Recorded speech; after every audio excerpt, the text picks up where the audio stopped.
بسم اللہ الرحمن الرحیم الحمدللہ رب العالمین والصلاة والسلام علی سید المرسلین وخاتم النبیین وعلی آلہ واصحابہ اجمعین ومن تبعهم بإحسان ودعا بدعوتهم إلى يوم الدين. اما بعد فاعوذ باللہ من الشیطان الرجیم. بسم اللہ الرحمن الرحیم. ان الذین آمنوا والذین هادوا والنصارى والسابئین من آمن باللہ والیوم الآخر وعمل صالحا فلهم اجرهم عند ربهم ولا خوف علیہم ولا هم يحزنون. وَإِذَا خَذْنَا مِيثَاقَكُمْ وَرَفَعْنَا فَوْقَكُمُ الطُّورَ خُذُوا مَا آتَيْنَاكُمْ بِقُوَّةٍ وَاذْكُرُوا مَا فِيهِ لَعَلَّكُمْ تَتَّقُونَ ثُمَّ تَوَلَّيْتُم مِّن بَعْدِ ذَلِكَ فَلَوْلَا فَضْلُ اللَّهِ عَلَيْكُمْ وَرَحْمَتُهُ لَكُنتُم مِّنَ الْخَاسِرِينَ. وَلَقَدْ عَلِمْتُمُ الَّذِينَ اعْتَدَوْا مِنكُمْ فِي السَّبْتِ فَقُلْنَا لَهُمْ كُونُوا قِرَدَةً خَاسِئِينَ فجعلناها نكالا لما بين يديها وما خلفها وموعظة للمتقين. وإذ قال موسى لقومه إن الله يأمركم أن تذبحوا بقرة قالوا أتتخذنا هزوا قال أعوذ بالله أن أكون من الجاهلين. قال ادع لنا ربك يبين لنا ما هي قال إنه يقول إنها بقرة لا فارض ولا بكر عوان بين ذلك فافعلوا ما تؤمرون. قالوا ادع لنا ربك يبين لنا ما لونها قال إنه يقول إنها بقرة صفراء فاقع لونها تسر الناظرين. قالوا ادع لنا ربك يبين لنا ما هي إن البقرة تشابه علينا وإنا إن شاء الله لمهتدون. قال إنه يقول إنها بقرة لا ذلول تثير الأرض ولا تسقي الحرث مسلمة لا شية فيها. قالوا الآن جئت بالحق فذبحوها وما كادوا يفعلون. صدق الله العظيم.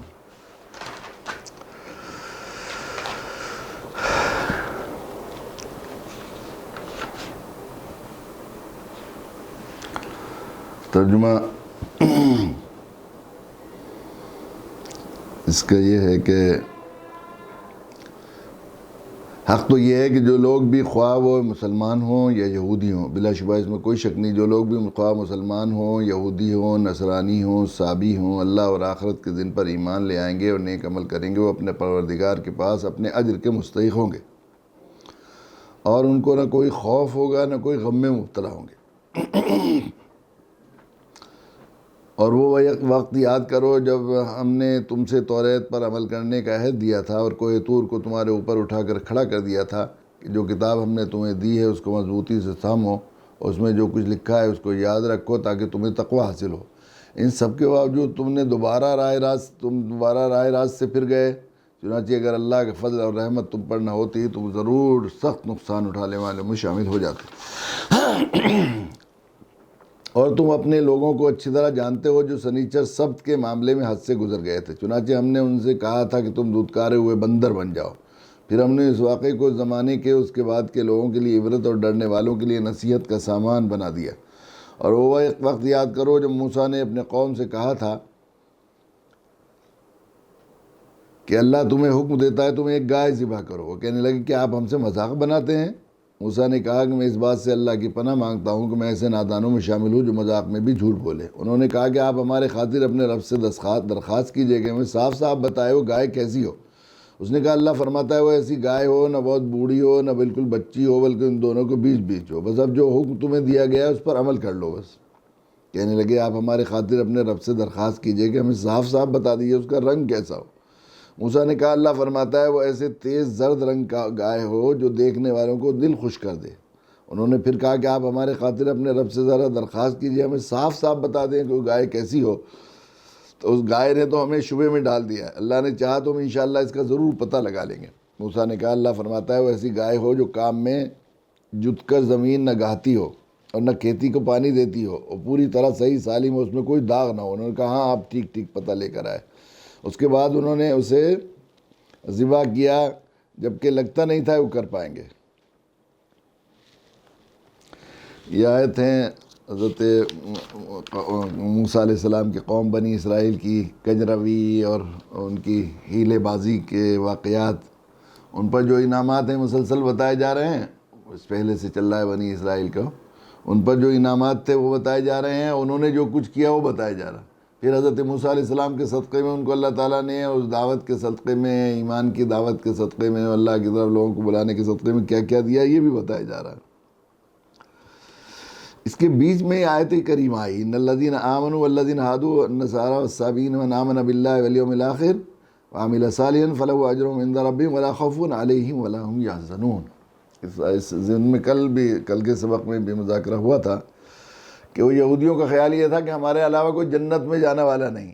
انہیں زوم یہی تھا کہ ہم چونکہ ان کو اللہ جب آدمی دل میں خدا جب حسن دیتا ہے، نزاکت آئی جاتی ہے، اللہ تعالیٰ نے ان پر فضل اور احسان کا معاملہ فرمایا تھا، تو اس کی وجہ سے وہ یہ سوچ کر کہ ہم اس کے حقدار ہیں، یہ نہیں سوچا کہ ہم بلا استحقاق اللہ تعالیٰ نے اپنے فضل سے ہمیں عطا فرمایا، جبکہ جگہ جگہ انعمت علیکم اللہ نے فرمایا کہ یہ انعامات ہم نے کیے، تمہیں بلا استحقاق دیے، تمہارا ان پر حق نہیں تھا، اجارہ داری نہیں تھی، بلکہ ہم نے دیا۔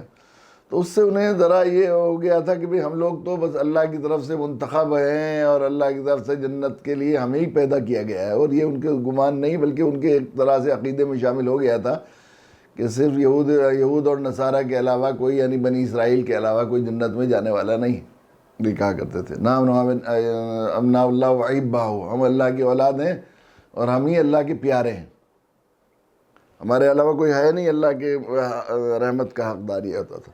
تو یہاں پر یہ ان کے اس تکبر کا اور اس کی غلط فہمی کے ازالے کے لیے یہ ایک بات کہی گئی ہے، انہیں بھی دعوت دی گئی ہے، یہودیوں کو بھی دعوت دی گئی ہے کہ تمہاری صرف جو ہے بنی اسرائیل میں پیدا ہو جانا کافی نہیں ہے یہ نجات کے لیے یا اللہ کے تقرب کے لیے، ایسا کچھ نہیں ہے۔ اللہ کے یہاں صرف اللہ کے یہاں ایمان و عمل صالح اصل چیز ہے، دنیا اور آخرت کی فلاح کا سارا نجات ہے ایمان و عمل صالح پر۔ جو بھی ایمان و عمل صالح اصل ایمان ہے اور ایمان کی فرح ہے، ایمان کے نتیجہ ہے عمل صالح، یعنی جب آدمی اللہ کی ذات پر ایمان لے آئے گا اور اللہ کو خدا مان لے گا تو پھر اللہ تعالیٰ کے جو احکام ہیں، جو اللہ نے زندگی گزارنے کا صحیح طریقہ بتایا ہے اور جن چیزوں سے رکنے کو کہا ہے اور جن چیزوں کے کرنے کا بتایا ہے، ان پر عمل کرے گا لازماً۔ جب اللہ کی خدائی کا جو ہے مومن ہو جائے گا، ایمان لے آئے گا تو وہ ایسا کرے گا۔ ایمان کا نتیجہ ہے عمل صالح، بلکہ ایمان کی دلیل اور ثبوت ہے عمل صالح۔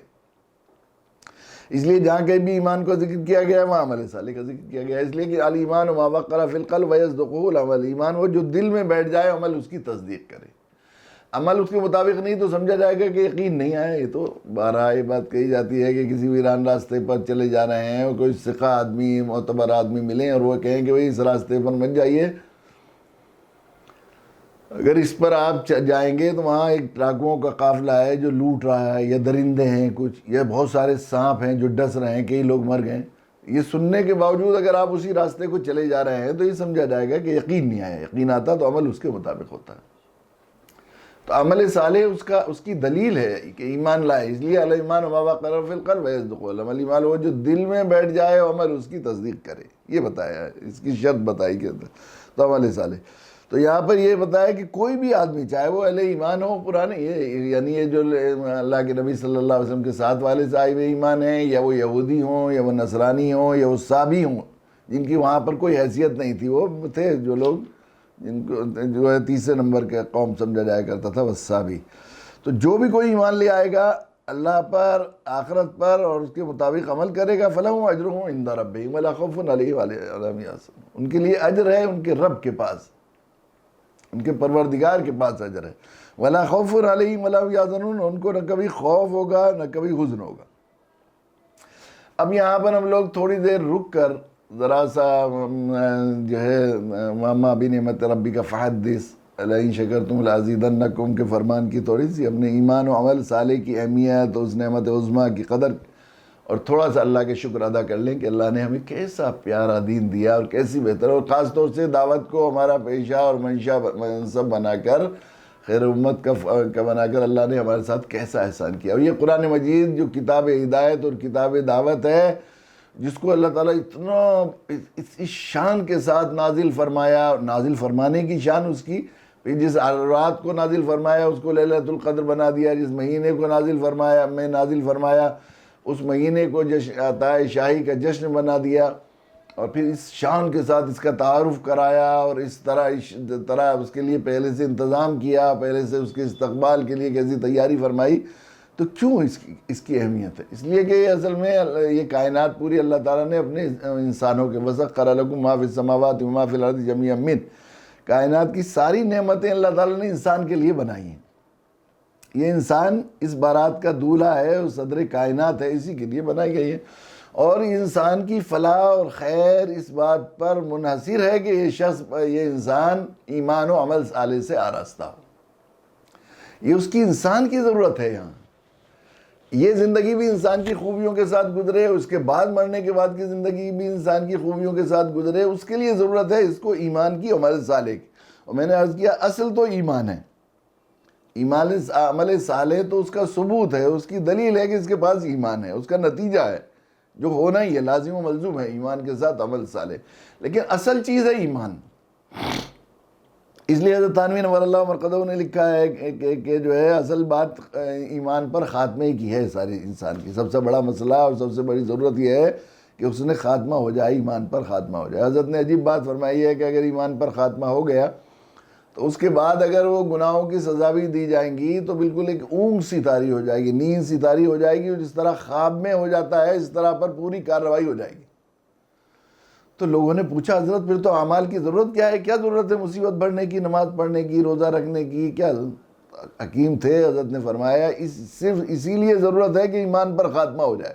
اعمال کی ضرورت اس لیے ہے کہ ایمان پر خاتمہ ہو جائے. اس لیے کہ انسان یہ تجربہ یہ ہے، یہ اللہ کے قانون یہ ہے کہ جب آدمی کوئی مستحب کو ہلکا سمجھتا ہے اس کا استخفاف جائے، مستحب ہی تو ہے کہنے لگتا ہے، جب مستحب کا ہلکا پن، بے وقتی، ورنہ ظاہر ہے کہ آخرت کے اعتبار سے ایک نیکی کی کتنی اہمیت ہوگی. تو یہ ایمان کا حصہ ہے کہ مستحب کی قدر ہو. اس لیے کہ ایک نیکی، حدیث میں آتا ہے کہ ایک آدمی ایسا میدان محشر میں لایا جائے گا، وہاں پر اعمال تولے جائیں گے، نیکیاں اور گناہ تولے جائیں گے، ترازو کو رکھ دیا جائے گا، ادھر نیکی رکھ دو ادھر گناہ رکھ دو. تو نیکیاں اور گناہ اس کے برابر ہو جائیں گے. برابر ہونے کے باوجود بھی اسے جنت میں جانے کا حکم نہیں ہوگا. اللہ کے یہاں سب فیصلے ضابطے پر ہوں گے. تو اللہ تعالیٰ فرمائیں گے کہ جاؤ ایک نیکی لے آؤ کسی سے، جاننے والے سے جا کر. اور وہ پورے میدان محشر میں جائے گا، ماں کے پاس، باپ کے پاس، بھائی کے پاس، عزیزوں کے پاس، دوستوں کے پاس، جن پر اس نے دنیا میں احسانات کیے تھے ان کے پاس. کسی کے پاس سے ایک نیکی نہیں ملے گی. یوم یفر المرء من اخیہ وامہ وابیہ وصاحبتہ وبنیہ لکل امرئ منہم یومئذ شأن یغنیہ. انسان، اس کا بھائی اس سے پھرے گا، بھاگے گا، کہیں مجھ سے نیکی نہ مانگ لے، کوئی مطالبہ نہ کر دے، یا اپنا حق نہ مجھے بتانے لگے اور یہاں حاصل نہ کرنے لگے. ماں منع کر دے گی پہچاننے کو، باپ منع کر دے گا پہچاننے کو، بیوی، شوہر، سب پہچاننے کو. تو وہاں معلوم ہوگا ایک نیکی جس کو مستحب کہہ رہا ہے، مستحب ہی تو ہے وہ نیکی، جو چھوٹی سی مسکرا کر کسی سے ملاقات کر لینا صدقہ ہے. حدیث میں آیا محبت سے بیوی کے منہ میں لقمہ دینا صدقہ ہے. اس نیت سے کوئی بھی کام کر دیا، کوئی ذرا سا کسی کو سلام کا جواب دینے میں کتنی نیکیاں ہیں، قرآن پڑھنے میں کتنی نیکیاں ہیں. تو وہاں معلوم ہوگا ایک نیکی.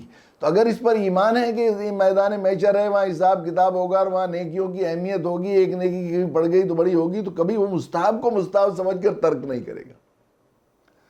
تو یہ جو مستحب ہی تو ہے کہہ دیتے ہیں، مستحب ہی تو ہے، تو یہ استخفاف ہے ہلکا. جب تو مستحب کو ہلکا سمجھتا ہے تو پھر سنتیں چھوڑنے لگتی ہے. کچھ دنوں کے بعد سنتوں کی بے وقتی آتی ہے.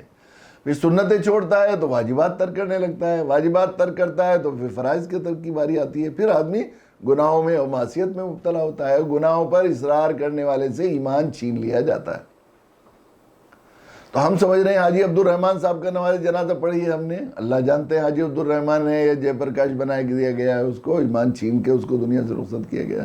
تو اصل چیز ایمان پر خاتمہ ہے. اور یہ پورا قرآن مجید یہ جو ہے یہ ایمان و عمل صالح کی دعوت ہے. اللہ تعالیٰ نے خیر انسانی مزاج کے مطابق انتہائی شفقت و رحمت کے ساتھ، اور اس اللہ تعالیٰ نے یہ انسان کی سب سے بڑی ضرورت ہے ایمان. سب سے بڑی ضرورت ہے انسان کی، ضرورت ہے ایمان. یہ اللہ کی ضرورت نہیں ہے. اللہ کی شان تو بے نیاز ہے. ساری دنیا میں کوئی بھی ایک آدمی بھی ایمان والا نہ رہے تو اللہ کی بڑائی میں ذرہ برابر کوئی کمی آنے والی نہیں. ساری دنیا کے لوگ متقی پارسانی نبی بن جائیں تو اللہ کی خدائی کوئی اس سے بڑھنے والی نہیں ہے. ہماری ضرورت ہے یہ ایمان انسان کی ضرورت ہے. اس کی یہاں اس کی وجہ یہ ہے، سمجھ لیجئے کہ اللہ تعالیٰ نے انسان کو مسافر آخرت بنا کر پیدا کیا. ہر آدمی کو یہاں رہنا نہیں. منہا خلقناکم وفیہا نعیدکم ومنہا نخرجکم تارۃ اخری. تو یہاں سے نکل کے چلے جانا ہے. یہاں آئے ہیں، یہاں سے کچھ دن رکیں گے اور چلے جائیں گے. ہر قدم ہمارا غافل تجھے گھڑیال یہ دیتا ہے منادی، گردوں نے تیری عمر گھڑی اور گھٹائی. ٹک ٹک کے حساب سے ہم موت کے قریب ہو رہے ہیں. جو قدم بھی انسان اٹھا رہا ہے وہ سب اس کو موت کی طرف لے جا رہا ہے جو قدم بھی اٹھا رہا ہے. حتیٰ کہ بعض دفعہ علاج کے اور دوا کے لیے آدمی قدم اٹھاتا ہے تو بظاہر آدمی ان بیماریوں کا علاج کرتا ہے جن سے یہ ڈر لگتا ہے کہ موت آ جائے گی. حالانکہ موت کا علاج نہیں، صرف بیماری کا علاج کر سکتا ہے. موت کا تو قرآن مجید میں کتنی جگہ یہ ذکر ہے، اذا جاء اجلهم لا يستأخرون ساعة ولا يستقدمون. ایک لمحہ اگر ساری کائنات کی طاقتیں مل کر موت کو ہٹانا چاہیں تو ہٹ نہیں سکتی. جو اللہ نے طے کر دیا ہے، حدیث میں آتا ہے ماں کی پیٹ میں ہوتا ہے بچہ، اس کی عمر، اس کی موت کا بہانہ، اس کا رزق لکھ دیا جاتا ہے. تو عمر ایک لمحہ نہ کم کر سکتا ہے نہ زیادہ. تو جو قدم ہم اٹھا رہے ہیں وہ موت کی طرف. لیکن انسان آدمی بظاہر اپنی انسان کی ایک سائیکولوجی ہے، نفسیات ہے. تو انسان جو ان بیماریوں کا علاج کرتا ہے جس میں ڈر لگتا ہے کہ یہ موت کا ذریعہ بن جائیں گے، کوئی موت سے بچنے کے لیے وہ قدم اٹھا رہا ہے، لیکن وہ قدم بھی اسے موت کی طرف لے جا رہے ہیں. اب یہ موت، وہاں پر دو منزلیں ہیں اس کی. ایک ہے موت کے بعد یہ جنت یا دوزخ، دو جگہ ہیں. اب اسے جنت میں جانے کے لیے سفر اختیار، اسے وہ راستہ اختیار کرنے کا حکم دیا گیا ہے. اللہ تعالیٰ نے اس کو جو ہے وَهَدَيْنَاهُ النَّجْدَيْنِ، اس کو جو ہے اس کو ہدایت دے دی ہے کہ دو راستے ہیں. ایک ہے بھلائی کی طرف جانے، جنت کی طرف جانے والا، ایک جہنم کی طرف جانے والا ہے. تو تمہیں اس راستے سے ہو کر گزرنا ہے جو جنت کی طرف جانے والا ہے. انسان کی ضرورت ہے. اب یہ چونکہ مسافر ہے، مسافر بنا کر اس کو اللہ تعالیٰ نے پیدا کیا ہے، اور مسافر کو اگر اپنی منزل تک پہنچنا ہے تو اس کے لیے سب سے بڑی چیز ہے یکسوئی. سب سے بڑی چیز ہے یکسوئی. اس کو اگر یکسوئی نہیں ہوگی تو وہ منزل تک، کوئی بھی ہدف انسان کو حاصل کرنا ہے، کوئی کامیابی حاصل کرنا ہے، انسان کی فطرت و مزاج ایسا بنایا اللہ تعالیٰ کی سنت یہ ہے کہ انسان کو کوئی کسی بھی منزل تک پہنچنے کے لیے اور کوئی بھی کامیابی کی ڈگر حاصل کرنے کے لیے، کوئی ہدف پانے کے لیے اسے ضرورت ہوتی ہے یکسوئی. اگر اس کی طبیعت میں انتشار ہوگا، اگر اس کے جو ہے ڈھل مل رہے گا، کبھی ادھر جائے گا، کبھی ادھر جائے گا، کبھی ادھر جائے گا. ایک آدمی کو بمبئی جانا ہے، وہ یکسوئی کے ساتھ اپنی کوشش کر رہا ہے. ٹرین مل جائے گی تو ٹرین سے جاؤں گا، ٹرین نہیں ملے گی تو چلو بس میں بیٹھ جائیں گے، بس نہیں تو چلو پیدل ہی چلتے ہیں. بہت سے لوگ آج لاک ڈاؤن کے زمانے میں بیچارے پیدل پہنچ گئے اپنی منزل تک، اسکوٹر پر بیٹھ کر 1400 کلومیٹر چلے. لیکن وہ یکسوئی کے ساتھ چلتے رہے تو اتنی کمزور سواری کے باوجود پیدل بھی لوگ 1600 1400 کلومیٹر چلے گئے، چونکہ طبیعت میں یکسوئی تھی. لیکن اس کے برخلاف ایک آدمی یہ سوچے کہ نہیں ابھی تو بمبئی جانا ہے، پھر اتر کے چلنے لگے، نہیں بندہ بمبئی نہیں چلتے، چلو لدھیانہ چلیں گے. پھر سوچے نہیں لدھیانہ چھوڑ دو، ابھی ذرا وہاں لکھنؤ جا سکتے ہیں. تو یہ کہیں جا سکتا ہے؟ کہیں نہیں جا سکتا. نہیں، اس کی منزل ہے جنت اور نجات اور اللہ کی رضا، اور جو ہے اسے حاصل کرنا ہے اسے، اور فلاح، دارین کی فلاح. یہ ایک ہدف ہے اس کے لیے. تو اس ہدف کے لیے یکسوئی ضروری ہے. اس لیے اللہ تعالیٰ نے اپنے اس دین میں جو دین رحمت ہے اور اتمام نعمت ہے، اس کی اساس رکھی ہے توحید پر. یہ بہت بڑا اللہ کا احسان ہے بندوں پر، توحید پر اساس رکھنا. یہ اللہ کی ضرورت نہیں ہے توحید کہ ہمیں ہی مانو، ہمارے علاوہ کسی کی پوجا نہ کرو. اللہ کو کوئی ضرورت نہیں ہے. اللہ ایسا بھی کر سکتے ہیں. دنیا میں نظام ہوتا ہے، الگ الگ ڈپارٹمنٹ بانٹ دیتے ہیں. یہ فلاں منسٹر ہیں، یہ فلاں منسٹر ہے، یہ کام کرنا ہو تو ان کے پاس جاؤ، یہ کام کرنا تو ان کے جاؤ. جیسے ہمارے یہاں ہندو برادران وطن میں ایک تصور پایا جاتا ہے، بارش کا خدا الگ ہے اور مال کا خدا الگ، دیوتا الگ ہے اور اس کا خدا الگ ہے. ایسا اللہ کر سکتے تھے، بانٹ دیتے بازے. وہ آخری درجے میں کوئی مشکل پڑے تو تم ہمارے پاس رجوع کر لینا، لیکن نیچے کے کام سارے ان سے کرا لو. اللہ اس پر قادر تھے، کر سکتے تھے. لیکن آپ سوچیں کتنی مشکل میں پڑ جاتا انسان اگر اللہ تعالیٰ توحید کو نہیں کرتے، تو کتنی مشکل میں پڑ جاتا ہے انسان. آپ ذرا سو، جو لوگ جو ہے شرک میں مبتلا ہیں اور بہت سے دیوی دیوتاؤں کی پوجا کرتے ہیں، ان سے پوچھیے کتنی الجھن میں. خود یہ عیسائی تسلیس کی وجہ سے، یہ صرف اسی وجہ سے الجھن میں ہے کہ آج تک اپنے اس عقیدے کی تشریح نہیں کر پائے. منزل پہنچنا تو بعد کی بات ہے، بیچارے روز بدلتی رہتی ہیں تشریحات. جو ان کے اسکالرز ہیں، محققین ہیں، جو بنیادی جو مانے جاتے ہیں، جن کی اقتدا کی جاتی ہے، ان کے اس کے اندر اتنا انتشار اور اتنا جو ہے بے اطمینانی اور اتنا شک پایا جاتا ہے. خود جب وہ کوئی عیسائی دعوت دے رہا ہو، کوئی بیچارہ پادری، تو آپ دیکھیں گے کہ اتنے مخلص ہیں وہ بیچارے، لیکن اس کے باوجود معلوم ہوتا ہے کہ وہ خود شک میں ہے، مطمئن نہیں ہے اپنی دعوت سے. اور جب مطمئن نہیں ہوتا، توحید انسان کو مطمئن کرتی ہے اندر سے، حق پر. چونکہ آدمی کی فطرت یہ ہوتی ہے کہ حق پر اسے اعتماد ہوتا ہے، اور جو سچ نہ ہو اس پر اعتماد نہیں ہوتا. جس بات کا دل میں یقین ہو جائے سچ ہے، اور وہ سچ سچ مچ میں سچ ہو، تو آدمی خود ہی دل اس کی طرف اس پر جم جاتا ہے. اس پہ اللہ تعالیٰ اسے استقامت عطا فرماتے ہیں. تو جو لوگ یہاں ہمارے برادران وطن شرک کرتے ہیں، میں نے آخری صفحے میں شاید لکھا ہے، وہ ایک جعفر بھائی بھیوانی کے تھے، اللہ نے ان کو ہدایت دی تھی، تو وہ بڑا عجیب، اللہ نے انہیں ایسی بستی میں نوازا جہاں وہاں سارے مرتدین تھے، اور پھر وہاں پر انہوں نے اس مسجد کو آباد کرایا۔ جعفر بھائی نے اس مسجد کو آباد کرانے میں جو خاندانی لوگ جن کے آباء و اجداد نے مسجد بنائی تھی، ان سے انہیں بڑی ٹکر لینی پڑی، اللہ نے وہ کیا۔ تو وہ بتاتے تھے کہ میری والدہ جو ہے وہ الگ الگ دنوں میں، ان کے یہاں پوجا کا برادران وطن میں یہ ہوتا ہے کہ الگ الگ دن ہوتا ہے، منگل کے دن ہنومان کی پوجا ہوتی ہے، اور ہفتے کے دن شنی جو ہے وہ مضرت کا دیوتا ہے، نقصان پہنچا دے گا، شنی چڑھ گیا کہتے ہیں نا، شنی دیوتا ہے وہ۔ تو شنی کے مندر پر وی آئی پی جاتے ہیں، چونکہ ڈر ان کو زیادہ لگتا ہے، جو پیسے بڑی بڑی، آپ شنی کے مندر پر کسی جگہ چلے جائیں گے تو وہاں پر لال بتی کی گاڑیاں رکھی ہوں گی اور امپورٹڈ گاڑیاں کھڑی ہوں گی، تو عموماً وہ سنیچر کے دن پوجا ہوتی ہے۔ ہنومان جی کی پوجا کرتے ہیں، یہ بیچارے ہنومان چالیسا کا وہ جو کرتے ہیں منگل کے دن کرتے ہیں الگ الگ۔ تو انہوں نے بتایا کہ میری والدہ جو ہے وہ پوجا کرنے کے لیے جایا کرتی تھی، تو بیچ میں جو ہے وہ ہنومان جی کا مندر جو تھا وہ ذرا دور تھا فاصلے پر، تو بیچ میں ایک راستہ تھا سیدھا، گاؤں چھوٹا سا تو گاؤں ہوتا ہی ہے، تو وہ وہاں کو جو ہے وہ بیچ میں ان کا شنی کا مندر بھی تھا اور ایک شیو مندر بھی تھا، تو اس سے گھما کر لے جایا کرتی تھی مجھے، اور میں تھک جاتا تھا تو میں کہتا تھا اتنا پورے گاؤں کا چکر کر کے کیوں لگا جا رہی ہو تم ماں جی؟ تو انہوں نے کہا راستے میں شیو جی کا مندر بھی ہے اور ہنومان جی کا مندر بھی ہے، ایسا لگتا ہے ناراض نہ ہو جائیں وہ کبھی کہ وہاں پوجا کرنے جا رہی ہے میری ہوتے ہوئے۔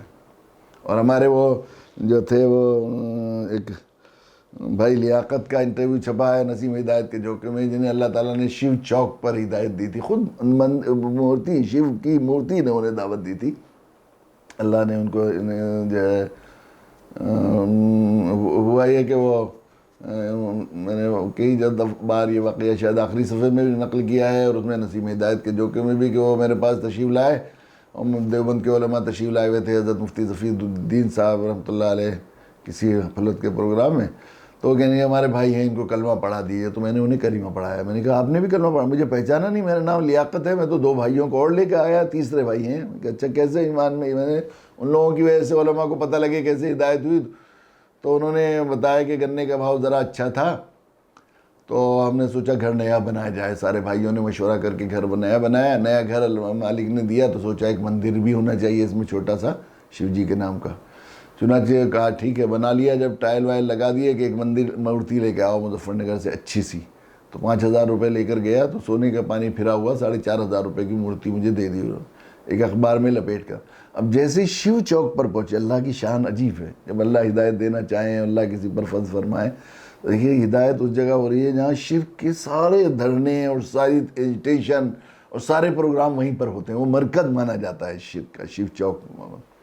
کہ وہاں پہنچا تو میرے دل میں یہ خیال آیا کہ اگر یہ میرے ہاتھ میں سے چھٹ گیا تو کیا یہ تو ٹوٹ جائے گا، جو ٹوٹ جائے گا وہ پوجا کے لائق خود میرے کیا کام آ سکتا ہے؟ یہ سننا تھا کہ میرے ہاتھ میں سے جیسے کسی نے چھین کے پھینک دیا، اور مسالے کی مورتی تھی، بجائے کئی ٹکڑے ہونے کے وہ ریزے ریزے ہو گئے، جیسے شیشہ چور چور ہو جاتا ہے۔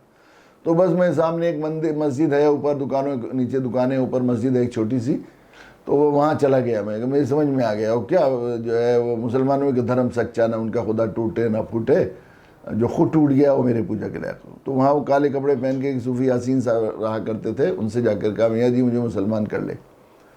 انہوں نے کہا کہ وہ ذرا آدمی جھجکتا ہے کلمہ پڑھاتے ہوئے، جو کام ہمارا ہے نہیں کیا ہے ہم نے بہت دن، جو کام کرتا نہیں، اسے ڈرائیونگ کی نہ ہو اور ڈرائیونگ پر بٹھایا اگر اسٹیئرنگ پر، تو آدمی ڈرتا تو ہے ہی۔ ایسے ہی دعوت کے سلسلے میں ہمارا حال یہ ہو گیا ہے کہ خود اسلام قبول کرنے کلمہ پڑھنے آتے ہیں تو کلمہ پڑھاتے ہوئے ڈر لگتا ہے۔ ان کا تو ڈرے نہیں، میری سمجھ میں آ گیا، مسلمانوں کا دھرم سچا، نہ ان کا خدا ٹوٹے نہ پھوٹے۔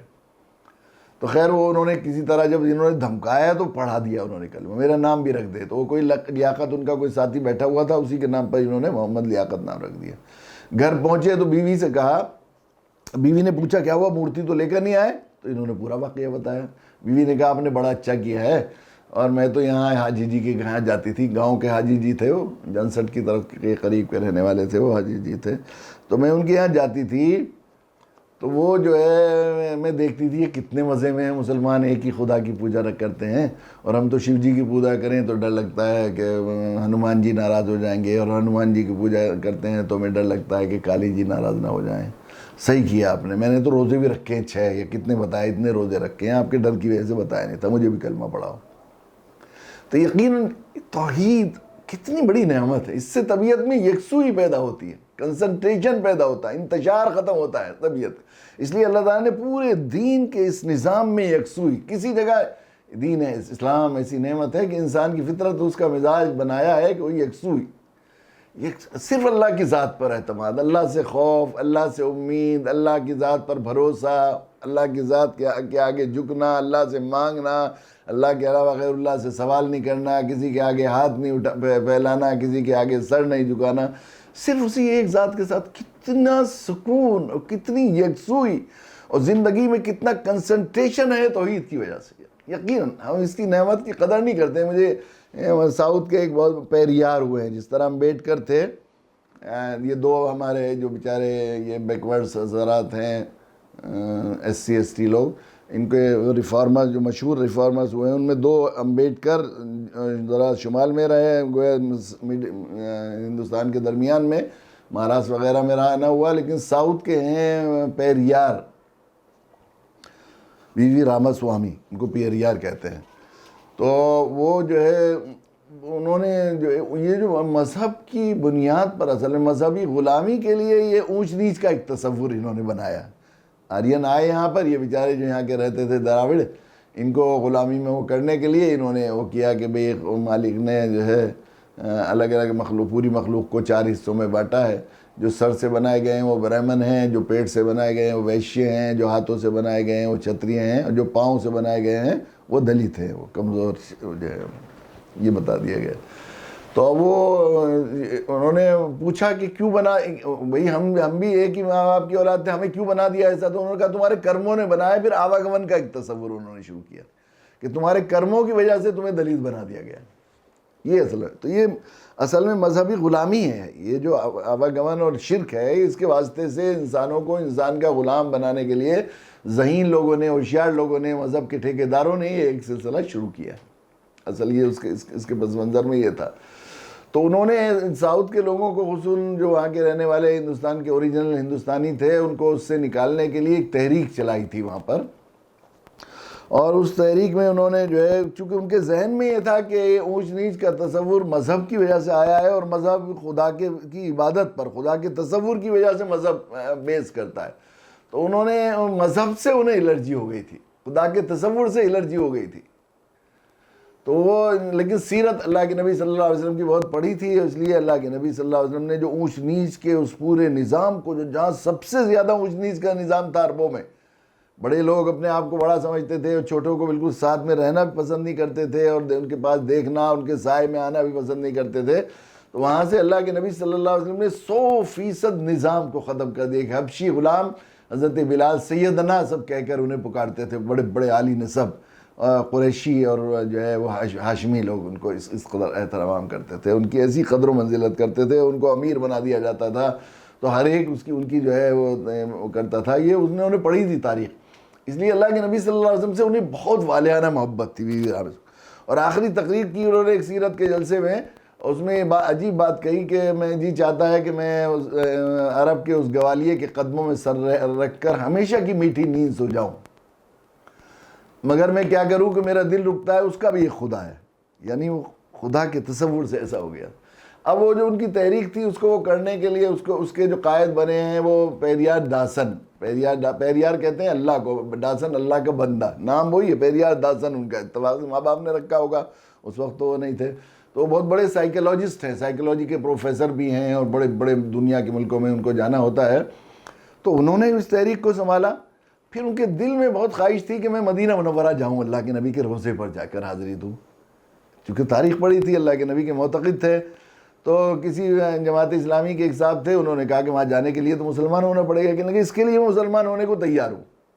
چنانچہ انہوں نے ایسی فارمیلٹی پوری کی، کلمہ پڑھ لیا اور کاغذات بنا کر وہاں چلے گئے۔ جب روزہ اطہر پر وہ پہنچے تو کہتے گھنٹوں تک روتا رہا میں کہ ہندوستان کے دراوڑوں کو آپ کیوں بھول گئے، انہیں کیوں غلامی سے نکالنے کی آپ کو خیال نہیں آیا؟ آپ صرف عربوں یہیں سے یہیں رہ گئے، ہمیں کیوں بھول گئے؟ آپ آ جاتے تو ہمیں یہ ایسا حال نہیں ہوتا ہمارا کہ ہمیں انسانوں، درندوں، جانوروں سے زیادہ برا سمجھا جاتا ہے۔ آپ آتے تو یہاں کے لوگوں کو، آپ نے حبشیوں کو تو نکال دیا، ہمیں کیوں بھول گئے؟ بہت دیر تک روتے رہے۔ جب وہ آگے چلے وہاں سے واپس آئے تو پھر انہوں نے اپنی بیوی کو ان سے اپنے جن صاحب کو لے کر گئے تھے، وہ جماعت اسلامی کے ایک ساتھی تھے ان کو، تو ان سے کہا اب مجھے کلمہ پڑھائیے. کہ آپ نے کلمہ وہاں نہیں پڑھا تھا؟ کہ نہیں، وہاں تو یہاں آنے کے لیے فارمیلٹی پوری کی تھی، اب مجھے دل سے کلمہ پڑھائیے. میرے دل میں اطمینان ہو گیا کہ اس نبی پر ایمان لانا ہے. پھر نے ایمان لایا. پھر اپنی بیوی کو کہا کہ تم میرے ساتھ جنت میں جاؤ گے. تم تو اسلام قبول کر لیا؟ کہ ہاں میں اس لیے تو وہیں سے فون پر انہیں دعوت دی اور انہیں کلمہ پڑھایا. تو وہ مختلف اب جاتے ہیں، بہت سے بڑے جلسوں میں تقریریں کرتے ہیں. حضرت مولانا شفیق صاحب حضرت شیخ کے خلفاء میں تھے. سیلم ایک مدرسہ ہے، وہاں پر ایک ادارہ ہے. ان کا میرے پاس فون آیا کہ وہ ہمارے یہاں سالانہ جلسے میں پیریار داسن کو بلانا چاہتے ہیں. بیچارے وہ پھلت میں آ کر اعتکاف کرنا چاہتے تھے ہمارے ساتھ، کئی دفعہ ہوا مگر ابھی تک ہو نہیں سکا بیچاروں. تو وہ جو ہے چاہتے تھے کچھ وقت گزاریں اور آئیں. تو خیر وہ وہاں سے جو ہے پھر اس پروگرام میں آئے. تو وہ چونکہ سائیکولوجسٹ تھے اور پروفیسر ہیں اور استاد، تو آدمی ایک مرتب بات کرتا ہے بالکل. انہوں نے ایک انتہائی مرتب تقریر کی. انہوں نے کہا اس دنیا میں آنے کے بعد انسان کی سب سے بڑی ضرورت ہے کہ ایک اللہ پر ایمان لائے، توحید اس کی ضرورت ہے. اور انہوں نے ٹپس پر 47 مقامات بتائے کہ جب آدمی پھنس جاتا ہے مشکل میں، اس کا سب سے بہتر علاج اللہ کی ذات پر ایمان ہی ہو سکتا ہے. بیمار ہو جائے تو کیا کریں، گھر میں کسی کا انتقال ہو جائے تو تب کیا توحید کیا رہنمائی کرتی ہے اس کی کیا، اور کوئی تجارت میں نقصان ہو جائے تو کیا ہوگا، سفر میں کسی منزل میں آدمی کھو جائے تو کیا ہوگا. تو انہوں نے کہا کہ میں جو ہے 100 کم سے کم 100 ٹپس پر میں باقاعدہ کیلکولیٹ کر کے بتا سکتا ہوں انسان کو، جہاں آخری درجے میں پھنسنے اور مشکل میں پھنسنے کے بعد صرف حل ہے ایک اللہ پر ایمان. تو یہ توحید، ایک اللہ کی ذات عالی، جب اس پر بھروسہ، وہ اللہ ہے، وہ رب ہے، میرا پالنہار بھی ہے، میرے سب کچھ ہے، اسی سے مدد چاہوں گا. اس کی صفات کو سمجھے گا، پھر وہ ان کو سمجھے گا. تو جیسے جیسے اس سے تعلق بڑھتا جائے گا، آدمی کی باطن بھی، اس کا ایمان بھی بڑھتا چلا جائے گا. اور جیسے جیسے ایمان بڑھتا چلا جائے گا اتنا زیادہ آدمی کی زندگی کا مزہ بھی صحیح بدلتا چلا جائے گا، اور اس کی پریشانیاں اور مشکلیں بھی کم ہوتی چلی جائیں گی. یہ توحید میں ایمان بڑھتا بھی رہتا ہے، ایمان گھٹتا بھی ہے، اور اس کی اساس ہے توحید پر. جیسے جیسے اللہ کی ذات عالی پر مرتکز ہوتی جائے گی اس کی توجہ اور کنسنٹریشن ہوتا چلا جائے گا اس کا، اللہ کی ذات عالی کے ساتھ تعلق، محبت، اعتماد، بھروسہ، امید، خوف، سب چیزیں بڑھتی چلی جائیں گی، اتنا زیادہ اس کی زندگی، اس کی انسانیت بھی ترقی کرتی چلی جائے گی، اس کی روحانیت بھی ترقی کرتی جائے گی، اور اس کی مشکلیں بھی کم ہوتی چلی جائیں گی. یہ بات صحیح ہے. اس لیے کہ یوں دنیا میں مشکلیں ختم ہوتی چلی جائیں گی اور آخرت تو بنے گی. اس لیے فرمایا اللہ جو ہے وَلَا خَوْفٌ عَلَيْهِمْ وَلَا هُمْ يَحْزَنُونَ. خوف بھی ختم ہوتے چلے جائے گا، حزن بھی ختم ہوتے چلے جائے گا. اس لیے کہ اصل میں جو ہے آدمی غم جو ہوتا ہے، حزن یا تو خوف آئندہ کا، جب اللہ کی ذات پر بھروسہ ہوگا تو وہ خوف بھی نہیں ختم ہوگا، وہ ختم ہو جائے گا. دو طرح کی زندگی آدمی جیتا ہے. ایک تجویز کی زندگی، حضرت تھانوی نور اللہ مرقدہ کا ملفوظ میں نے پڑھا، عجیب، بہت دل کو لگا. حضرت نے فرمایا کہ دو طرح کی زندگی جیتا ہے، ایک تجویز کی زندگی، ایک تفویض کی زندگی. تجویز کی زندگی کیا ہے کہ میرا اتنا بڑا مکان ہو، میری اتنی کوٹھیاں ہوں، اتنی میری آمدنی ہو، بچوں کا یہ اسٹیٹس ہو، مجھے کوئی غم نہ آئے، مجھے کوئی بیماری نہ ہو، میرے سامنے کوئی حادثہ نہ ہو، سارے لوگ میرے زندگی میں میرے عزیز میرے ساتھ رہیں، اور بچے میرے ساتھ فرما بردار ہوں، سب کچھ ہوں. تو جو آدمی خواہی، یہ تو دنیا سجن المومن و جنت الکافر، یہ تو قید خانہ آیا، اور قید خانے میں قیدی کی خواہش پوری نہیں ہوتی، یہاں پوری کرنے کی جگہ نہیں. مومن کے لیے جنت، کافر کے لیے جنت ہے. کافر سوچتا ہے جو چاہے خواہش پوری کرو، جو اللہ پر ایمان نہیں رکھتا. تو اب یہاں پوری تو ہوں گی نہیں خواہش، تو مسلسل پریشان اور غم میں ہی رہے گا، مشکل میں رہے گا. غم کس چیز کا نام ہے؟ ایک بات یہ بہت ہی نکتہ سمجھ لیجئے، آدمی کو بہت ذرا سی دیر میں حزن و ملال میں مبتلا ہو جاتا ہے. اپنی اور اپنی اللہ کی رائے اور مرضی میں اختلاف کا نام غم ہے، مخالفت. اللہ کی مرضی کی مخالفت کا نام غم ہے. میرے اللہ کی جو مرضی تھی اس میں میں راضی نہیں ہوں، اس کا نام غم ہے. اب جو میرے اللہ کی مرضی تھی وہ تو ہو ہی رہا ہے، اور اسی کا نام توحید بھی. میں نے بتایا تھا کہ 2-3 دن پہلے شاید حضرت شاہ بہلول سے کسی نے پوچھا کہ حضرت کیا حال ہے، تو انہوں نے کہا کہ اس شخص کا حال کیا، مجذوب تھے، دیوانے، سوال کرتے تھے، بڑی حکیمانہ جواب بھی دیا کرتے تھے. وہ اللہ کے نیک بندے، اللہ سے جڑے ہوئے تھے. تو انہوں نے کہا کیا حال ہے بہلول؟ انہوں نے کہا کہ اس شخص کا حال کیا پوچھتے ہو، کائنات کا نظام جس کی مرضی کے مطابق چل رہا ہے. پوچھنے والا سائل ڈر گیا کہ میں نہ سوال کرتا نہ ایسا شرک، ایک دم کفریہ کلمہ کہہ دیا انہوں نے، میں ہی ذریعہ بن گیا. تو انہوں نے کہا خدا توبہ کرو بہلول، خدائی کا دعویٰ کر رہے ہو؟ انہوں نے کہا نہیں، بندگی کا اقرار کر رہا ہوں۔ بندگی کا کیسے اقرار کر رہے ہو؟ کہ میں نے اپنی مرضی کو اپنے رب کی مرضی میں فنا کر دیا، اور جو میرے اللہ کی مرضی وہی میری مرضی۔ گرمی ہوئی میرے اللہ کی مرضی سے، میری مرضی سے۔ بیماری مجھے ملی میرے اللہ کی مرضی سے، میں اسی میں خوش ہوں۔ تنگ دستی ملی، ٹھیک ہے، اگر خوب اللہ تعالیٰ نے فراوانی دے دی، میں اسی میں خوش ہوں۔ تو میری کوئی مرضی نہیں رہی تو اب میں تو کائنات کا شہنشاہ بن گیا، پوری کائنات کا نظام میری مرضی کا، میرے اللہ کی مرضی کے مطابق چلتا ہے۔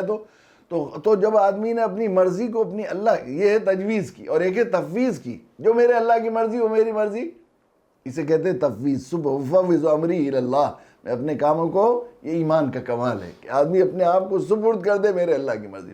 جو اللہ جو آپ نے، اب اس میں اگر آدمی تفویض کر کے اپنے آپ کو یہ بات طے کر اللہ کی ذات پر، جب آدمی کو ایک کیفیت ذوقی اور وجدانی طور پر تفویض کی کیفیت حاصل ہو جاتی ہے، تو ہر اس میں جو دوسرے لوگوں کے لیے آخری درجے میں یہ حادثہ دکھ رہا ہے اس کو، یہ بالکل تجربہ ہے، سارے بزرگوں اولیاء اللہ نے یہ بات کہی ہے کہ جب آدمی وجدانی اور ذوقی طور پر تفویض کی کیفیت اسے اللہ تعالیٰ عطا فرما دیتے ہیں، شروع میں تو بتکلف ہی کرنا پڑتا ہے آدمی کو۔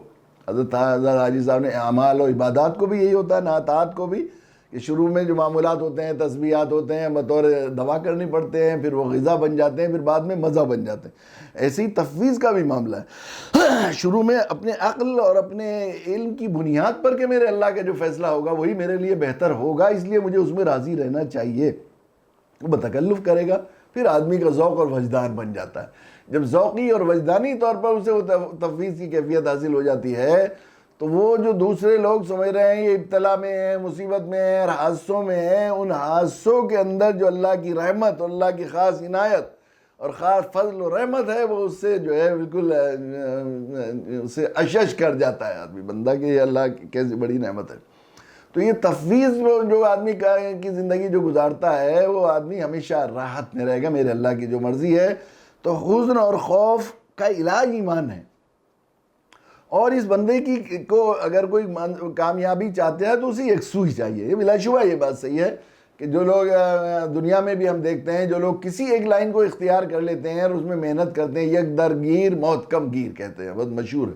کسی ایک در پر پڑ جائے آدمی، اس کا ہو رہے تو ہمیشہ اسے کچھ نہ، 12 برس میں کہتے ہیں کوڑی کا دن بھی وہاں، پتھر بھی پڑا اس کی قسمت بھی بدل جاتی ہے، 12 برس میں کوڑی کا دن بھی بحال ہو جاتے ہیں۔ ایک جگہ جمنا اور ایک جگہ استقامت، یہ یکسوئی جو ہے وہ ایسی بڑی چیز ہے، اور جن کی طبیعت میں انتشار ہوتا ہے جو لوگ، تو وہ کچھ بھی نہیں کر پاتے۔ بعض لوگ ہم دیکھیں دنیا میں اپنے، بہت سے لوگ ایسے ہوتے ہیں کہ جو بہت سے کام کر لیتے ہیں، سر کام کر لیں گے، پنکھا بھی کھول لیں گے، گھڑی بھی ٹھیک کر لیں گے، الیکٹریشین کا کام بھی کروا لیجئے، تھوڑا بہت تعمیر کا کام بھی کر لیں گے، وہ ڈرائیور بھی آتی ہے، یہ بھی آتی ہے، یہ بھی آتی ہے، ہر چیز، اور سخت سے سخت الیکٹرانک چیز کھول کے پھر دوبارہ ٹھیک کر لیں گے۔ ذہان بڑی زیرک اور ذہین ہے، یعنی بلا کے ٹیلنٹ ہے ان کے اندر، ذہانت ہے، لیکن اس کے باوجود وہ کسی کام کے نہیں ہوتے، ہمیشہ دوسروں پر بوجھ رہتے ہیں۔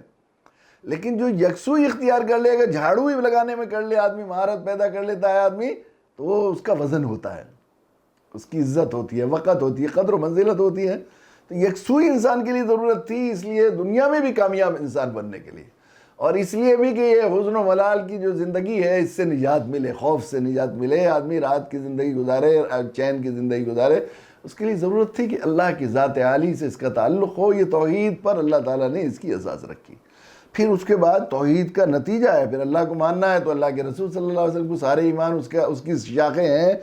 تو کیسے پھر اللہ کی، جب اللہ ہمارے رب ہے اور اللہ ہی نے ہمیں زندگی دی ہے اور اللہ ہمارے پیدا کرنے والے ہیں، تو اللہ کا بتایا ہوا طریقہ ہی ہمارے لیے کامیاب طریقہ ہوتا ہے زندگی کا، تو اس کو سیکھنے کے لیے ہمیں کیا جو ہے اس کی طرف جانا پڑے گا۔ پھر جناب رسول اللہ صلی اللہ علیہ وسلم کی ذات عالی پر اللہ کے رسول صلی اللہ علیہ وسلم، یہ بھی وہ کیا، دیکھیے سارے یہ بھی، اس میں بھی یکسوئی کا خیال کیا ہماری مزاج کا، شریعت اسلامی نے اور دین اسلام نے۔ سارے نبیوں پر ایمان لانا ہے، لا نفرق بین احد من رسلی، لیکن ماننا کس کو ہے؟ صرف اپنے نبی کو۔ اب تو یہ آخر میں تو اللہ تعالیٰ نے حضرت محمد صلی اللہ علیہ وسلم کا یہ دور شروع کر دیا، اور سارے رسولوں سے اور ساری امتوں سے عہد لیا گیا تھا کہ حضرت قرآن نے اس کا ذکر کیا ہے کہ جب نبی صلی اللہ علیہ وسلم یہودیوں کو جو بتایا جا رہا ہے، اوفی بعہدی اوفی بعہدکم، اوفو بعہدی اوفی بعہدکم، تم جو ہے وعدہ ایفا کرو جو تم سے تھا، میں تم سے وعدہ کروں گا۔ وہ کیا عہد تھا جو بنی اسرائیل سے لیا گیا تھا؟ وہ یہ لیا گیا تھا کہ جب نبی آخری زمان جناب رسول اللہ صلی اللہ علیہ وسلم آ جائیں گے تو تم ان پر ایمان بھی لاؤ گے، ان کی مدد بھی کرو گے، ان کی عزت بھی کرو گے۔ یہ وعدہ کیا گیا تھا۔ پھر میں تمہاری جو یہ سرداری ہے اور تمہاری جو ہے اس کی برکت سے تمہیں دنیا اور آخرت کی جو نعمتیں دی گئی ہیں وہ نعمتیں باقی رکھیں گے، بلکہ ان کو بڑھائیں گے، یہ وعدہ کیا گیا تھا۔ تو پچھلی امتوں سے بھی یہ بات کہی گئی تھی، تو ان کو تو اب تو اللہ کے نبی صلی اللہ علیہ وسلم کے علاوہ کوئی ہے نہیں، لیکن بعض ایسے بھی مواقع آئے ہیں جس میں ایک زمانے میں کئی رسول اور کئی نبی ہوئے ہیں، تو 2-3 رسولوں کو ماننے کو نہیں کہا گیا۔ یہ انسان ہوتا ہے، دیکھیے یہ اللہ کی طرف سے ہوتا ہے، اگر اس کو بھی مانو اس کو بھی مانو، اس لیے امارت کا نظام ہے اسلام میں، ایک امیر کی ماننی ہے سب کو، اگر سارے ماموروں کی مان نہیں سکتا آدمی۔ یہی نظام، پورا نظام اسی طرح بنایا ہوا۔ مجھے یاد ہے ہمارے یہاں ایک مؤذن صاحب تھے بیچارے، سعید صاحب پھلت میں، تو وہ جو ہے صبح کو ایک دن فروری کا موسم تھا، سردی ہو رہی تھی ہلکی پھلکی، تو انہوں نے دھوپ کی وجہ سے باہر صفیں بچھا دی، مارچ کا مہینہ تھا شاید، باہر صفیں بچھا دی، باہر کے کچھ جو سنتیں پڑھیں گے وہ سنتیں پڑھ لیں گے، نماز اندر ہو جائے گی، دھوپ ذرا تیز ہو رہی تھی، تو ایک صاحب نے کہا سردی ہو رہی ملا جی مصلی باہر ہی لے آؤ، جماعت باہر ہی کریں گے، تو مصلی باہر آ گیا، تو کچھ لوگ آئے نوجوان بیٹھے دھوپ میں، اتنی گرمی میں باہر بچھا رکھا ہے تم نے ملا جی، اندر بچھاؤ نماز، تو وہ اندر بچھا دیا۔ پھر کچھ لوگ آئے اور آ کر کہنے لگے کہ جو ہے مصلی اندر بچھا دیا، گرمی کتنا موسم اچھا ہو رہا، ٹھنڈ دھوپ اچھی لگ رہی، ملا جی باہر بچھاتے۔ تو ملا جی عاجز ہو گئے اور نماز کے بعد اعلان کیا بھئی یہ چابی لے لو، مجھے ایک کی جوری بنا دو، تم سب کی جورو نہیں بن سکتا میں۔ یہ بھی نظام ہے، بیوی کو ایک بنایا، شوہر یہ شادی جو نہیں بنائی، یہ بھی اللہ کی طرف سے اس میں حکمت ہے، انسانی فطرت کی ضرورت ہے۔ اگر کئی شوہروں کی بیوی بن جائے گی عورت تو نبھا نہیں سکتی، اور کئی بیویوں کے شوہر بن کر نبھاتا ہے آدمی، یہی ہے، کیونکہ وہ عامر ہے، امامور ہے۔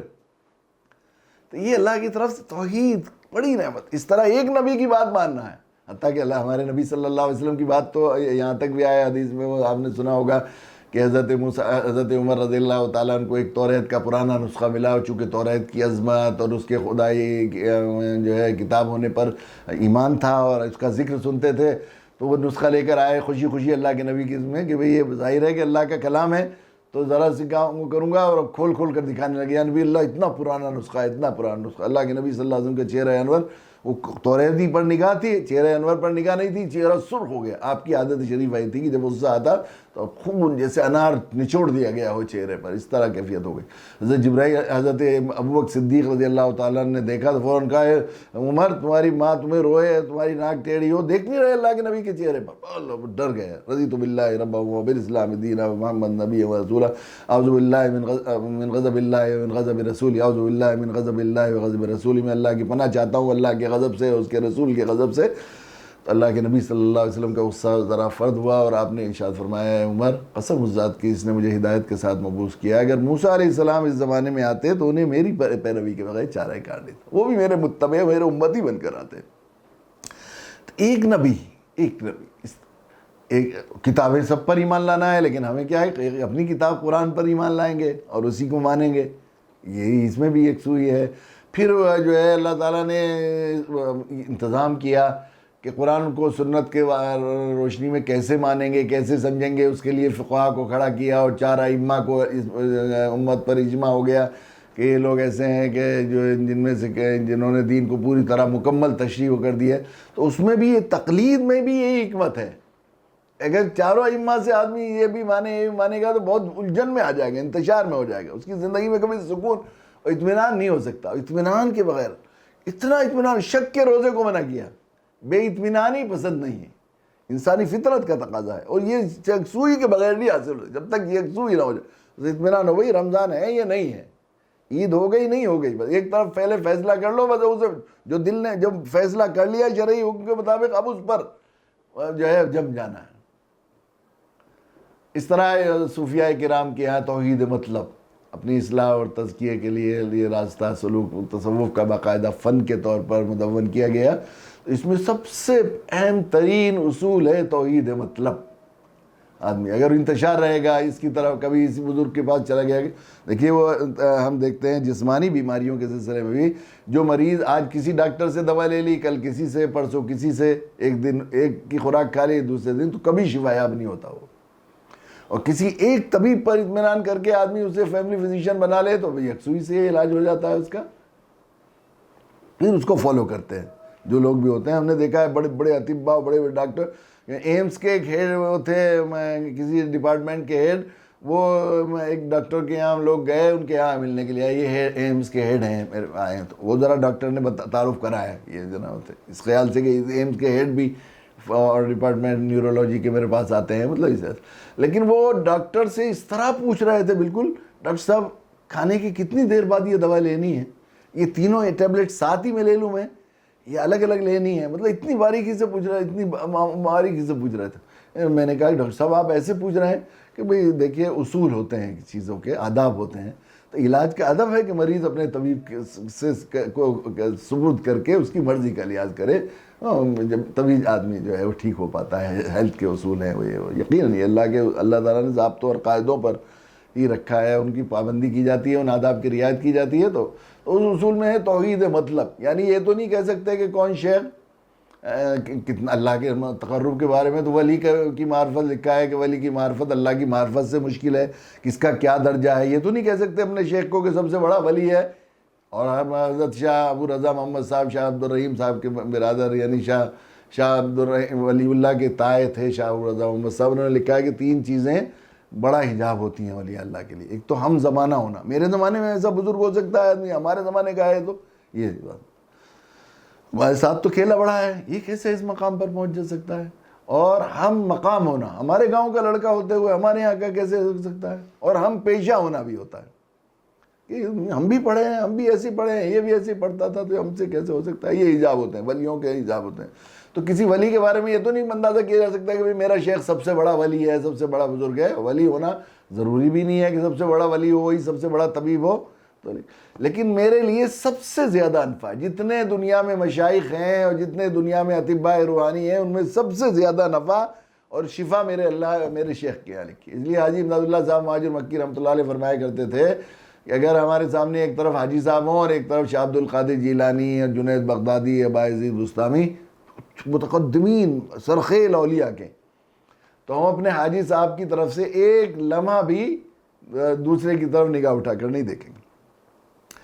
تو کسی ہر بزرگ، جیسے ہر حضرت شاہ عبد القادر جیلانی نور اللہ مرقدہ نے بڑی پیاری بات اس سلسلے میں ان کے ملفوظات میں ملتی ہے کہ دوسرے مشائخ کی حیثیت دوسرے انبیاء کی ہے کہ ان پر ایمان لانا ضروری ہے. میرے حضرت والا فرمایا کرتے تھے کہ جن بزرگوں، جن علماء کے حق سلسلے کا حق ہونا قرائن سے ثابت ہو گیا ہے، لوگوں سے معلوم ہو گیا ہے یہ اہل حق ہیں اور یہ ہمارے علماء میں ہیں، یہ صحیح راہ پر چلنے والے ہیں اور یہ اللہ کے نزدیک معتبر لوگ ہیں، ان کی رائے مانی جائے، ان کے مشورے پر عمل کیا جائے. تو جن لوگوں کے سلسلے کا حق ہونا قرائن سے ثابت ہو گیا ہے، جن بزرگوں علماء کا، علماء ربانیین کا، حضرت فرماتے تھے ان سے ادنا درجے کی بدگمانی ایمانی خودکشی ہے. ایک تو جانی خودکشی ہوتی ہے، جان جانا، اور ایک ایمانی خودکشی. اس لیے ہر ایک کسی سے بدگمانی تو نہیں کرنی چاہیے، نہ کسی کی بے ادبی کرنی چاہیے. سارے بزرگوں اللہ والے اور پتہ نہیں کون اللہ، ہر ایمان والے کی قدر کرنی چاہیے آدمی کو. اور سچی بات یہ ہے کہ کافر کی بھی تحقیر تو نہیں آنی چاہیے، اگر وہ ایمان لے آئے تو اصل اس کی جو ہے خاتمے پر ہے اس کا اعتبار. لیکن کسی بزرگ اور کسی عالم، کسی دین کی خدمت کرنے والے کی شان میں بے ادبی، گستاخی سے تو آخری درجے میں پرہیز کرنا چاہیے. پتہ نہیں کیا مقام ہو اس کا اللہ کے یہاں. تو اس میں جو ہے ہمیں کسی کی بے ادبی نہیں کرنی چاہیے. سب پر، سب کو، سب کی عقیدت دل میں ہو، ملیں تو دعا کو کہیں، ان کی کوئی ہدیہ پیش کر سکے تو کریں. لیکن اپنے شیخ کی حیثیت جناب رسول اللہ صلی اللہ علیہ وسلم کے قائم مقام کی ہے کہ آدمی کو ماننا ہے اپنے نبی صلی اللہ علیہ وسلم کی شریعت کو اور آپ کے حکم کو.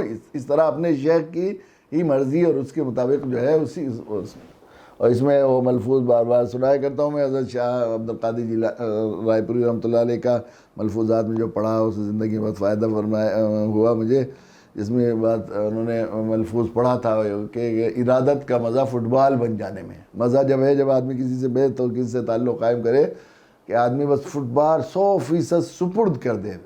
چونکہ یکسوئی اگر رہے گی تو آدمی یکسوئی نہیں رہے گی تو پھر جن لوگوں کو ڈپریشن اور فرسٹریشن کا مرض ہوتا ہے، بیماری میں مبتلا ہوتے ہیں، آپ دیکھیں گے کہ طبیعت کے انتشار نے وہ کسی چیز سے مطمئن نہیں ہو سکے، یہ صحیح ہے، یہ صحیح ہے، یہ صحیح ہے، یہ کروں، یہ کروں، یہ کروں، یہ طریقہ اختیار کروں. وہی لوگ زیادہ پریشان ہوتے ہیں جو ایک چیز میں جم کر ایک طرف کر کے کرتے رہتے ہیں، تو شروع میں مشکلات ہوں، لیکن وہ اسی لائن میں اللہ تعالیٰ انہیں پھر نکال دیتے ہیں. تو یہ اللہ تعالیٰ نے ایک مسلک کی تقلید، ایک نبی کی اتباع، ایک کتاب، ایک نبی کی سنت، ایک یہ توحید، یہ پورا دین دنیا میں بھی فلاح کا ذریعہ ہے اور آخرت میں بھی ہے. وَأَنَّ هَذَا صِرَاطِي مُسْتَقِيمًا یکسو ہو کر، وَمَا أُمِرُوا إِلَّا لِيَعْبُدُوا اللَّهَ مُخْلِصِينَ لَهُ الدِّينَ حُنَفَاءَ. ان کو یہ حکم نہیں دیا گیا ہے، لیکن وہ جو ہے مخلص ہو کر، یکسو ہو کر. حنفاء، حنیف کے معنی ایسا نہ ہو ڈل مل آدھا ادھر آدھا آدھا. اس لیے منافقین کے بارے فرمایا لا الہ الا ولا الہ الا، نہ دھوبی کا کتا، نہ گھر کا، نہ گھاٹ کا. نہ کافر انہیں اپنا سمجھتے، دنیاوی لوگوں کے لحاظ سے، جن لوگوں کی وجہ سے، ڈر کی وجہ سے وہ کبھی اپنے آپ کو مومن بتاتے تھے، کبھی کافر. نہ اہل ایمان کے ہاں تو تھے ہی نہیں وہ اہل ایمان، لیکن کفار مشرکین اور یہودی بھی ان کو اپنا نہیں سمجھتے تھے، وہ سمجھتے تھے یہ جاسوس ہیں جو ہماری جاسوسی کیا کرتے ہیں. تو یہ یکسوئی جو ہے، اس کے لیے اللہ تعالیٰ یہ ایمان ضروری ہے، اور یہ ایمان و عمل جس کا نتیجہ ہے عمل صالح. تو انسان کی دنیا آخرت بنانے کے لیے، اس کو غم و حزن سے نجات دینے کے لیے، اس کو فرسٹریشن سے، اس کو ڈپریشن سے نکالنے کے لیے، اور اس کو کامیابی کی منزل تک، دنیاوی چیزوں کی کامیابی کی، جو جن لائنوں میں کام کر رہا ہے، اس کی طبیعت اگر فکر اور مزاج یکسو ہو گیا ہے اس کا، تو جو کام کرے گا وہ یکسوئی کے ساتھ کرے گا، اس کی طبیعت بن جائے گی. یہ توحید سے اور ایمان سے اس کی طبیعت میں یکسوئی پیدا ہو جائے گی، اور اس یکسوئی کی وجہ سے وہ جو کام کرے گا انشاءاللہ اس میں کامیاب ہو جائے گا. تو چونکہ انسان کی فطرت اور اس کا مزاج رکھتے ہوئے اللہ تعالیٰ خوب جانتے تھے پیدا کرنے والے رب کہ ہمارے بندے کی دنیا اور آخرت کی فلاح، اس کو مشکلوں سے، پریشانیوں سے، غم اور خوف، جو اس کی حزن لا خوف علیہم ولا هم یحزنون کی کیفیت پیدا کرنے کے لیے اس کو یکسوئی کی ضرورت تھی. اس لیے اس ایمان کی دعوت کو اتنی اہمیت دی، اور اس لیے یہ دعوت ایمان کو، اس کی کتاب دعوت اور کتاب ہدایت بھیجی، اور تمام انبیاء علیہ السلام کو دعوت کے ایمان کی دعوت، اللہ کے بندوں کو اللہ سے جوڑنے اور غیر اللہ سے ان کی طبیعت کو ہٹا کر انتشار اور افتراق سے، اس کو جو ہے ڈپریشن اور فرسٹریشن سے بچا کر 100% کنسنٹریشن اور اس کی یکسوئی اس کے اندر پیدا کرنے کے لیے اللہ تعالیٰ نے یہ پورا نظام بنایا. اس لیے بار بار اللہ کا تعارف کرایا جاتا ہے، بار بار اللہ کی ذات عالی کا تعارف، اللہ کی صفات. بندے کے مزاج الگ الگ ہوتا ہے، اس کی ضرورتیں بھی الگ الگ ہوتی ہیں. اس لیے قرآن میں چونکہ انبیاء علیہ السلام بھی جو ہے اللہ کا تعارف کراتا ہے، اور اللہ تعالیٰ نے بار بار قرآن میں اپنا تعارف کرایا. ہم نے تم پر یہ انعام کیا، یہ انعام کیا. کہیں غفور الرحیم کہا، کہیں ستار العیوب کہا، کہیں غفار الذنوب کہا، کہیں ولی حمید کہا، کہیں یہ جو کہا. یہ صفاتی نام جب ہم پڑھتے ہیں تو وہ بہت اچھا کرتا ہے آدمی. الگ الگ ضرورتیں بھی ہوتی ہیں، الگ الگ لائنز بھی ہوتے ہیں کسی کو، تو یہ بات ہوتی ہے یقیناً. تو مجھے یاد ہے کہ وہ ایک مرتبہ ہم لوگ وہاں کانپور واقعہ یاد آیا کہ اللہ کی ذات عالی سے تعلق، اس سے مانگنا، اس سے آدمی کیسے اس کا ایمان بھی بڑھتا جاتا ہے. جیسے جیسے ایمان بڑھتا ہے اس کی زندگی کا مزہ بھی دو چار ہوتے چلا جاتا ہے، بڑھتا چلا جاتا ہے. تو وہاں ایک ڈاکٹر صاحب ہیں ہمارے، انہوں نے صبح کو ناشتے پہ بلایا اور کچھ ایسے لوگوں کو جن پر وہ دعوت کا کام کر رہے تھے ان کو جمع کیا. ایک دو لوگ تھے، ایک بڑے ڈاکٹر تھے، کوئی بہت بڑے سرجن تھے، وہ نیورو سرجن تھے. تو وہ انہیں کچھ اسلام سکھا رہے تھے، سمجھا رہے تھے، انہوں نے بلا لیا. خیر وہ مجھے دعوت دینی وینی تو آتی نہیں، تو میں نے کہا کہ بھئی آپ دیکھیے ڈاکٹر صاحب نے بتا ہی دیا، آپ تو مطمئن ہو کے آئی ہیں. تو میں نے ان سے کہا کہ ڈاکٹر صاحب آپ کو اگر دیکھیے اللہ تعالیٰ نے، آپ کس نے بلایا آپ کو، کون لایا آپ کو؟ کہ نہیں ڈاکٹر صاحب لائے. میں نے کہا ڈاکٹر صاحب نہیں لائے، ڈاکٹر صاحب کے رب لائے آپ کو یہاں، اللہ لائے ہیں یہاں پر. اور یہاں لائے ہیں مجھ سے ملانے اسی لیے کہ اللہ آپ کو ہدایت دینی ہے، ایمان دینا ہے. اب سمجھنا سمجھانا ہوتا رہے گا. اب جب کلمہ پڑھ رہے ہیں تو آپ بھی پڑھ لیجئے.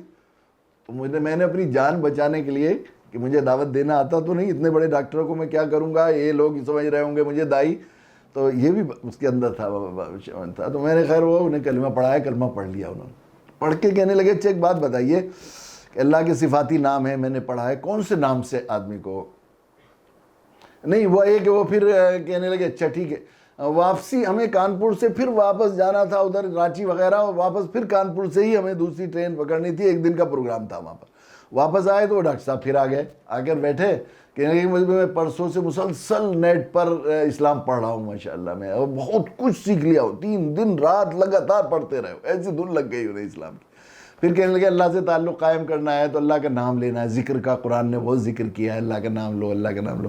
تو میں کون سے اللہ کے صفاتی نام بہت سے ہیں، کس نام سے لوں؟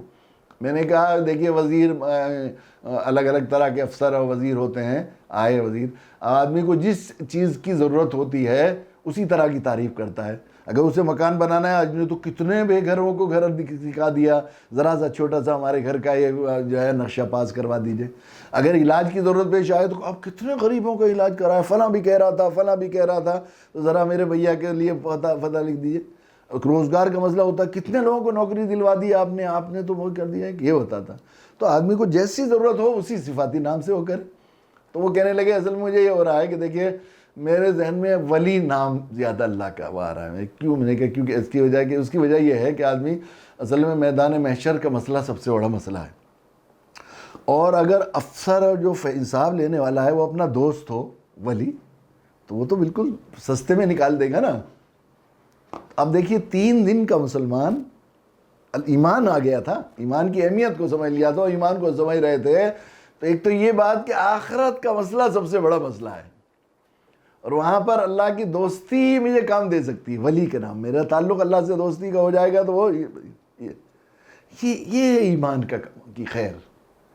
تو اللہ تعالیٰ نے یہ ایمان اس لیے فرمایا ان الذین آمنوا والذین ہادوا والنصارى من آمن باللہ جو لائے والیوم الآخر، اور ایمان باللہ کا نتیجہ ہے یوم آخرہ، اللہ کے یہاں جانا ہے، اللہ نے بتایا ہے ہمیں، تمہیں ہم نے بھیجا ہے آخرت کا جو ہے مسافر بنا کر، تو اس کا ایمان، تو اس کا نتیجہ ہوگا عمل صالح فلہم اجرہم عند ربہم، پھر ان کے اللہ کے یہاں خوب بدلہ ہے، جہاں جا رہا ہے تمہارا اکاؤنٹ جمع ہو رہا ہے، لا خوف علیہم ولا هم یحزنون، اور پھر ان کے لیے نہ کبھی خوف ہوگا نہ کبھی حزن ہوگا، مزے کی زندگی اس دنیا میں بھی گزاریں گے، یہاں کی زندگی بھی ان کی جنت کی ہوگی۔